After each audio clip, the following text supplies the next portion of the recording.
কিতাবে লিখছেন যে ইনি সপ্তাহে 1,00,000 বার দরুদ শরীফ পাঠ করতেন।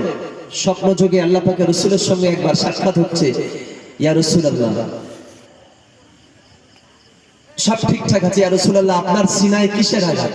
ইয়া রাসূলুল্লাহ, আপনার সিনায় যে আঘাতটা দেখতে পাচ্ছি কিসের আঘাত? আল্লাহ রাসূল বলছেন, এটা কোনো বেঈমান কাফের মুশরিকদের দেওয়া কোনো আঘাত নয়।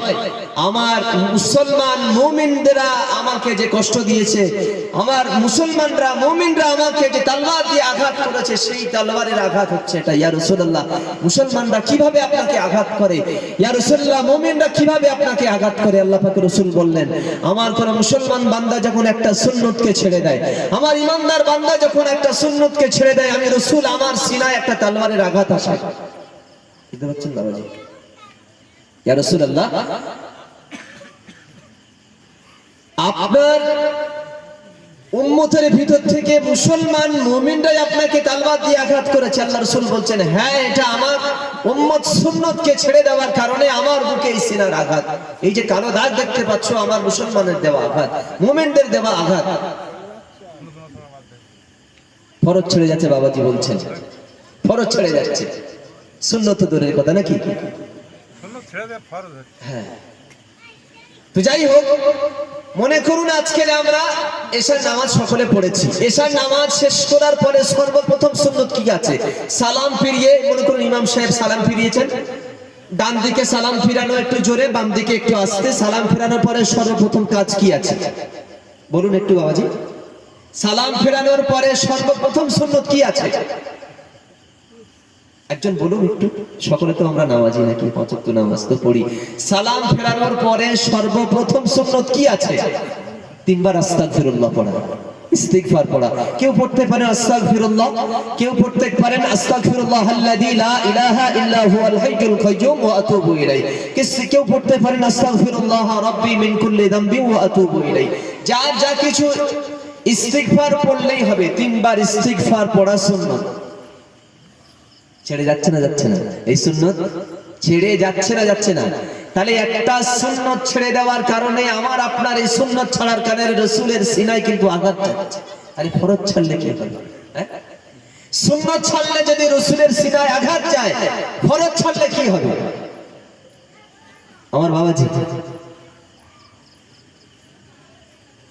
আমরা সালাম ফেরানোর পরে হাত রাখি মাথায়, এইভাবে, কেউ এইভাবে, এইভাবে, এইভাবে। সুন্নত কি? এইভাবে হচ্ছে আপনার, এইভাবে হাতটা, নিবরাস নামের কিতাবের ভিতরে লিখছে, হাতটা ঠিক এইভাবে থাকবে। সময় যেহেতু অল্প, আমি বড় ঘটনা ধরলে, বড় হাদিস কোরআন ধরলে শেষ করতে পারবো না। দুটো একটা গুরুত্বপূর্ণ কথা বলে আমাকে শেষ করতে হবে, তাই না? তো হাত এইভাবে রাখতে হবে, এই আঙুলটা ঠিক এইভাবে থাকবে।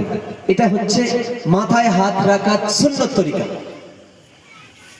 আপনি যা পড়েন, ইয়া কবিজু 11 বার, 13 বার, 25 বার, 100 বার, যা পড়েন, 11 মামুল আছে, মুস্তাহাব পর্যায়ে। কিন্তু হাত রাখার নিয়ম হচ্ছে এইভাবে। নামাজের ভিতরে আর একটা সুন্নত বলি।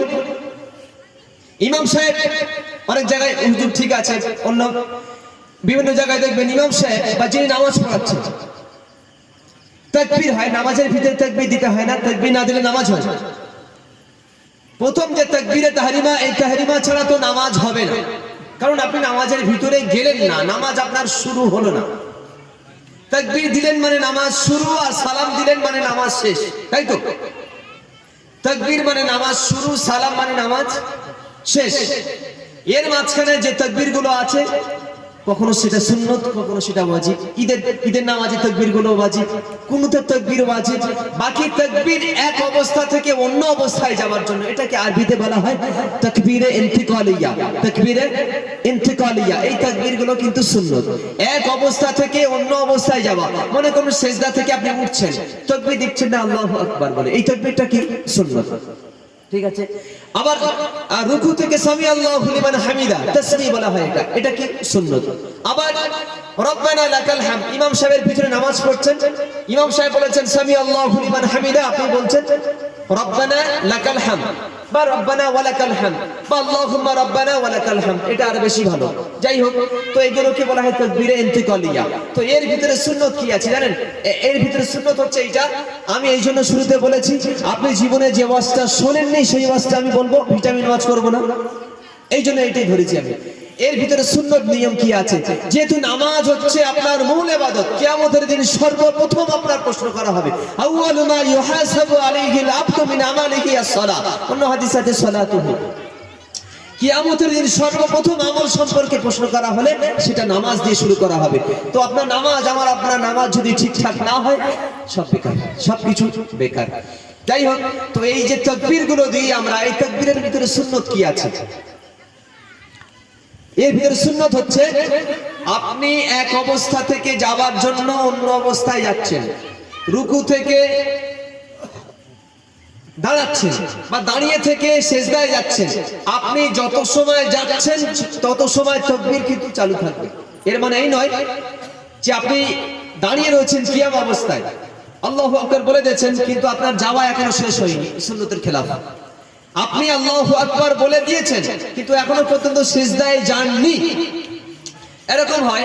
সিজদায় চলে গেছেন, না কপাল মাটিতে থেকে গেছে, তারপরে আল্লাহু আকবার চলতে আছে, এটা সুন্নতের খেলাফ। তো আমার আপনার একটা সুন্নত ছেড়ে যাওয়ার কারণে রাসূলের সিনায় কিন্তু আঘাত লাগছে। আমার আপনার একটা সুন্নত ছেড়ে যাওয়ার কারণে সিনায় কিন্তু আঘাত লাগছে। আরেকটা সুন্নত বলি, আমরা জানাজা নামাজ পড়ি, জানাজা নামাজ কম বেশি আমরা পড়ি, ফারজে কিফায়া নামাজ, জানাজা নামাজ আমরা পড়ি। এই জানাজা নামাজটা আপনি সালাম ফিরিয়ে তারপরে হাত ছাড়বেন, হাত ছেড়ে দিয়ে সালাম ফেরাবেন, নাকি একদিকে